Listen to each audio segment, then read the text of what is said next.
Jai Hind everyone. Welcome to my YouTube channel which is Explore Yourselves, Banking and General Knowledge etc.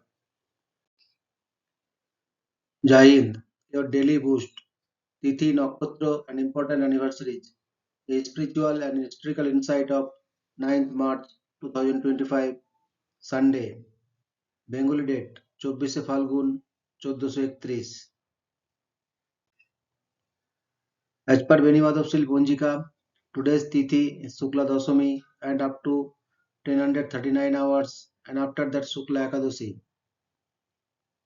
Today's nakshatra is Ardra Nakshatra and up to 0240 hours and after that Punarvasu Nakshatra. Today is 68th day of the year. There are then 297 days left in 2025. Today is 10th Sunday of 2025. Today is National Barbie Day. National Barbie Day is celebrated on March 9th each year to honor the iconic Barbie doll, which made its debut on this day in 1959. Created by Created by Ruth Handler and manufactured by Mattel, Barbie has remained a beloved cultural symbol, inspiring generations with her ever-evolving careers, styles, and diversity. Over the decades, she has represented empowerment, creativity, and limitless possibilities for children worldwide. National Barbie Day is a time to appreciate her legacy, reflect on her influence in the toy industry, and celebrate the joy she brings to fans of all ages. Today is National Dishwasher Day. National Dishwasher Day, celebrated on March 9th, recognizes the importance of dishwashers in both households and commercial kitchens. This day honors the invention and evolution of dishwashing technology, which has made cleaning easier, more efficient, and environmentally friendly. It also highlights the convenience dishwashers bring to daily life, saving time and effort while conserving water and energy. Whether by giving your appliances a deep clean, learning about its history, or simply appreciating the ease it provides, National Dishwasher Day is a great opportunity to celebrate this essential kitchen helper. Today is National Meatball Day. National Meatball Day is celebrated on March 9th. Is a delicious day dedicated to honoring one of the world's most beloved comfort foods. From classic Italian style meatballs to Swedish, Turkish, and even plant based variations. This day recognizes the versatility and global appeal of meatballs. Many restaurants offer special deals, and home cooks take the opportunity to experiment with new recipes. Whether enjoyed with pasta, in a sandwich, or on their own, meatballs bring people together over a hearty and flavorful meal. This is the perfect excuse to indulge in this timeless favorite. Today is National Crab Meat Day.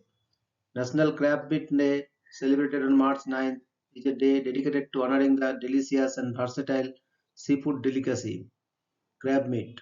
From crab cakes and bisques to sushi and pasta dishes, crab meat is enjoyed in various cuisines worldwide for its sweet, tender flavor and rich nutritional value.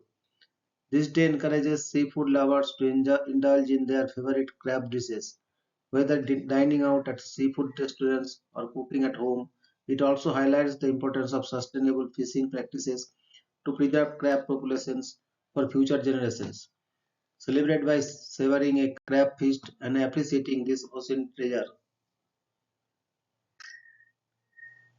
Today is National American Paddlefish Day.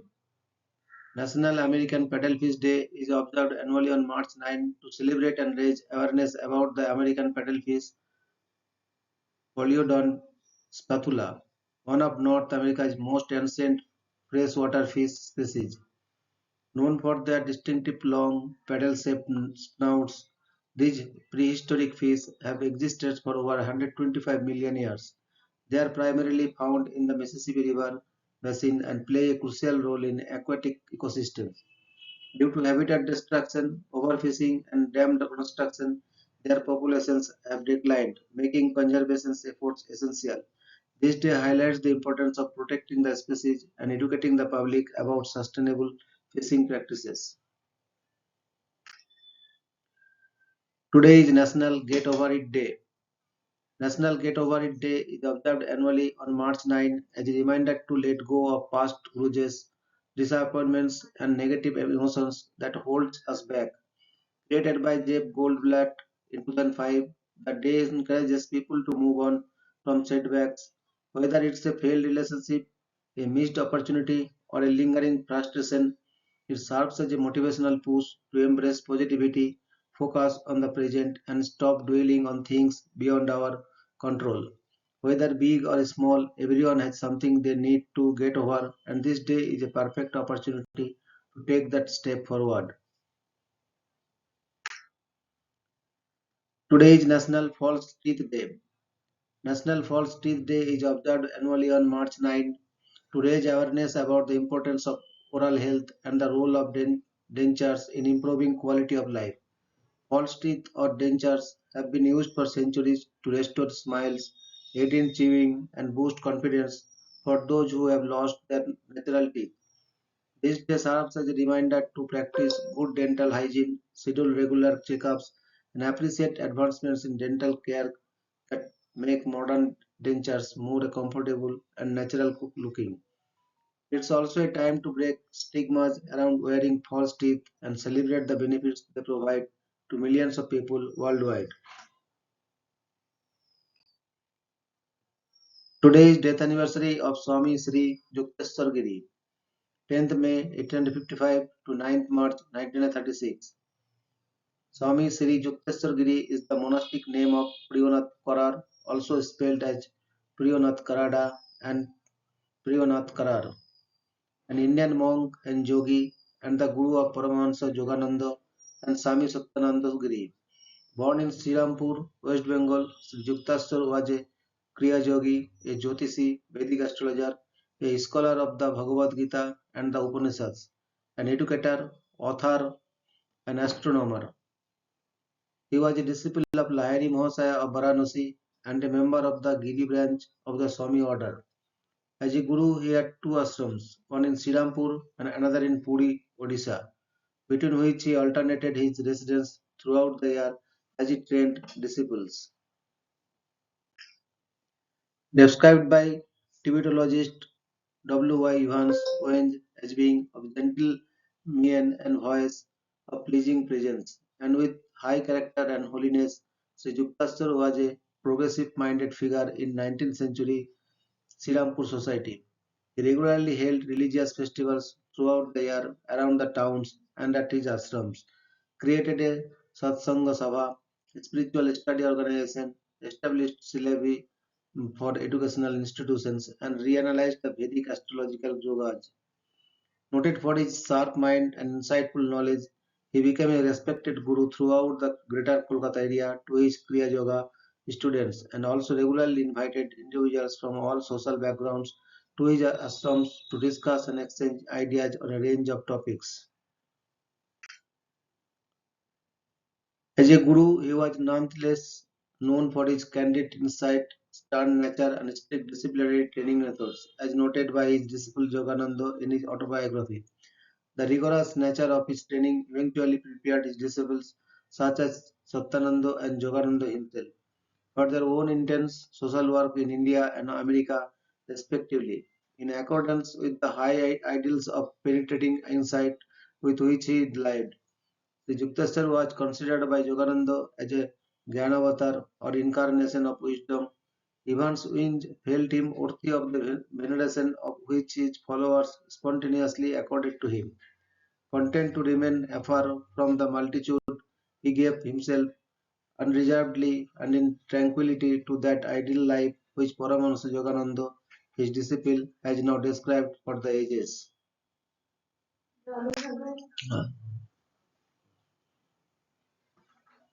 Today is death anniversary of Mr. Earl Wilbur Sutherland Jr. 19th November 1915 to 9th March 1974. Earl Wilbur Sutherland Jr. was an American pharmacologist and biochemist born in Burlingame, Kansas. Sutherland won a Nobel Prize in Physiology and Medicine in 1971 for his discoveries concerning the mechanisms of the action of hormones, especially epinephrine via second messenger, namely cyclic adenosine monophosphate or cyclic AMP. Today is birth anniversary of Mr. Bobby Fischer, 9th March 1943 to 17th January 2008. Robert James Fischer was an American chess grandmaster and the 11th world chess champion. A chess prodigy, he won his first of a record 8 US championships at the age of 14. In 1964, he won with the 11-0 score, the only perfect score in the history of the tournament. Qualifying for the 1972 World Championship, Fischer swept matches with Mark Taimanov and Bent Larsen by 6-0 scores. After winning another qualifying match against Tigran Petrosian, Fischer won the title match against Boris Spassky of the USSR in Reykjavik, Iceland. Publicized as a Cold War confrontation between the US and USSR, the match attracted more worldwide interest than any chess championship before or since. In 1975, Fischer refused to defend his title when an agreement could not be reached with FIDE, chess's international governing body, over the match conditions. Consequently, the Soviet challenger Anatoly Karpov was named world champion by default. Fischer subsequently disappeared from the public eye. Though occasional reports of erratic behavior emerged, in 1992 he re-emerged to win an unofficial rematch against Spassky. It was held in Yugoslavia, which was under a United Nations embargo at the time. His participation led to a conflict with the US government, which warned Fischer that his participation in the match would violate an executive order imposing US sanctions on Yugoslavia. The US government ultimately issued a warrant for his arrest. Subsequently, Fischer lived as an immigrant. In 2004, he was arrested in Japan and held for several months for using a passport that the US government had revoked. Eventually, he was granted Icelandic citizenship by a special act of the Icelandic parliament, allowing him to live there until his death in 2008. Fischer made numerous lasting contributions to chess. His book, My 60 Memorable Games, published in 1969, is regarded as essential reading in chess literature. In the 1990s, he patented a modified chess timing system that added a time increment after each move, now a standard practice in top tournament and match play.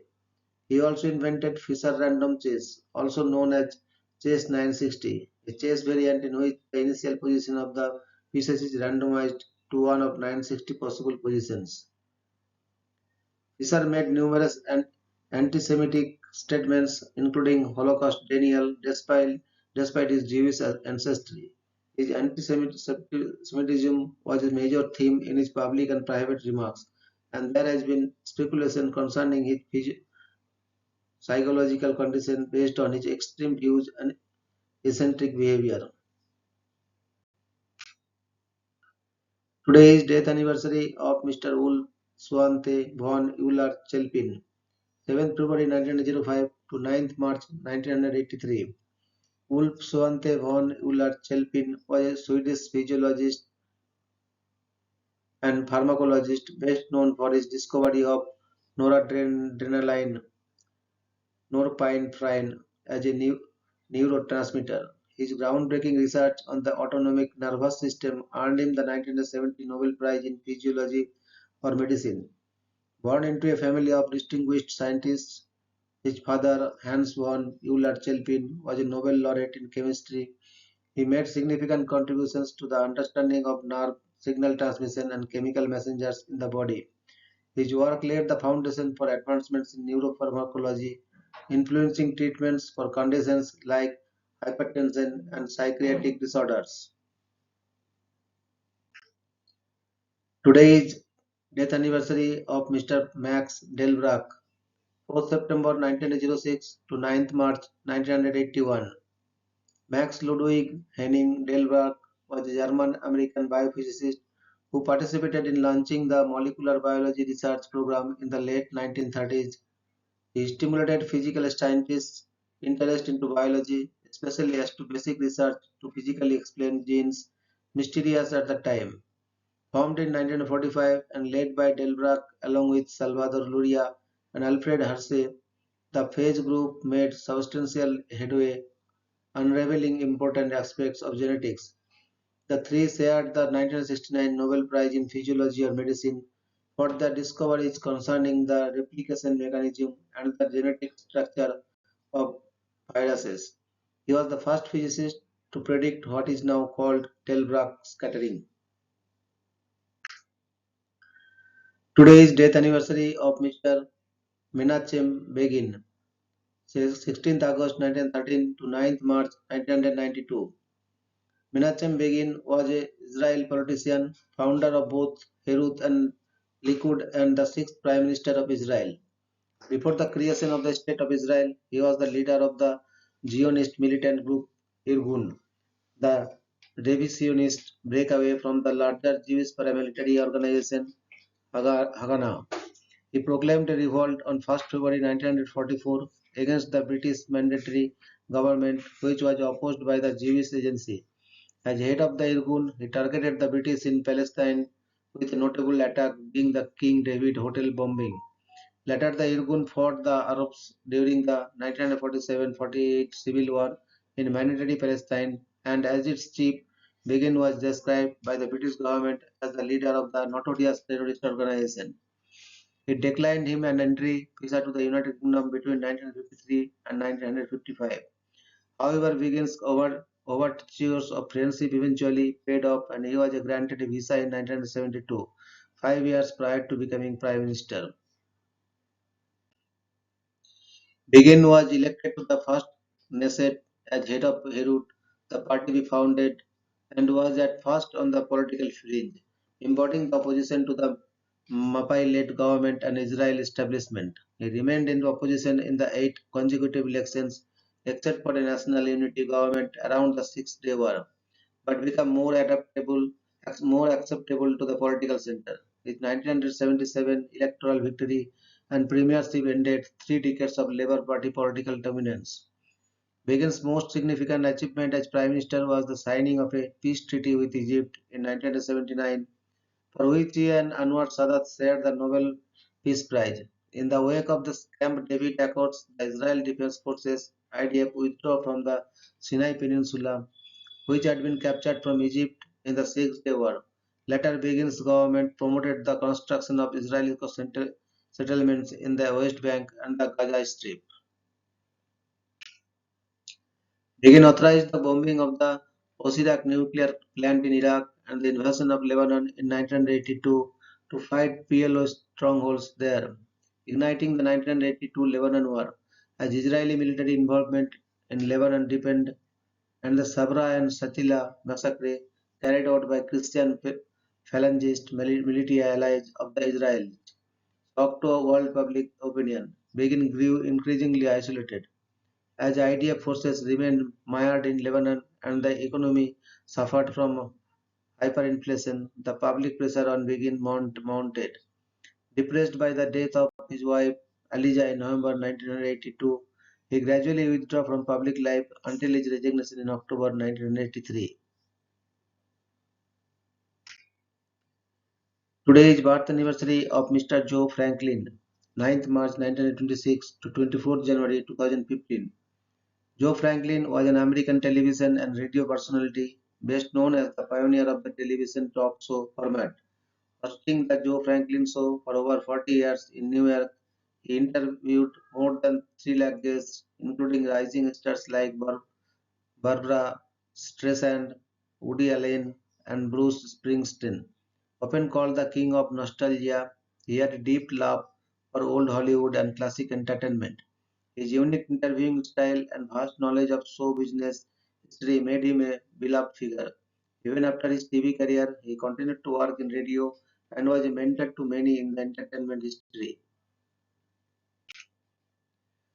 Today is birth anniversary of Mr. Yuri Gagarin, 9th March 1934 to 27th March 1968.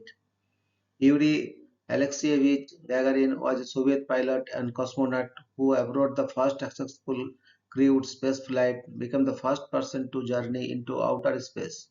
Traveling on Vostok 1, Gagarin completed the orbit of Earth on 12th April 1961, with his flight taking 108 minutes.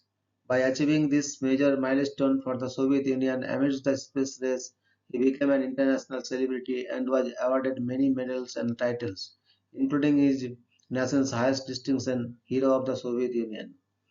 Hailing from the village of Plusino in the Russian SFSR, Gagarin was a countryman at a steel plant in Luibavsky in his youth. He later joined the Soviet Air Force as a pilot and was stationed at the Luizhstary Air Base near the Norway-Soviet Union border. Before his selection for the Soviet space program alongside five other cosmonauts, following his space flight, Gagarin became the deputy training director of the Cosmonaut Training Center, which was later named after him. He was also elected as a deputy of the Soviet of the Union in 1962 and then to the Soviet of Nationality, respectively the lower and upper chambers of the Supreme Soviet. Vostok 1 was Gagarin's only space flight, but he served as the backup crew to Soyuz 1, which ended in a fatal crash, killing his friend and fellow cosmonaut Vladimir Komarov. Fearful that a high-level national hero might be killed, Soviet officials banned Gagarin from participating in further space flights. After completing training at the Zhukovsky Sky Air Force Engineering Academy in February 1968, he was again allowed to fly regular aircraft. However, Gagarin died 5 weeks later when the MiG-15 that he was piloting with flight instructor Vladimir Seryozhin crashed near the town of Kirchhach. Today is birth anniversary of Mr. Walter Kohn, 9th March 1923 to 19th April 2016. Walter Kohn was an Austrian-American theoretical physicist and theoretical chemist. He was awarded with John P. Pople the Nobel Prize in Chemistry in 1998. The award recognized their contributions to the understandings of the electronic properties of materials. In particular, Kohn played the leading role in the development of density functional theory, which made it possible to calculate quantum mechanical electronic structure by equations involving the electronic density rather than the many-body wave function. This computational simplification led to more accurate calculations on complex systems as well as many new insights, and it has become an essential tool for materials science, condensed phase physics, and the chemical physics of atoms and molecules. Thank you very much for your patience. Request for like, share, and subscribe.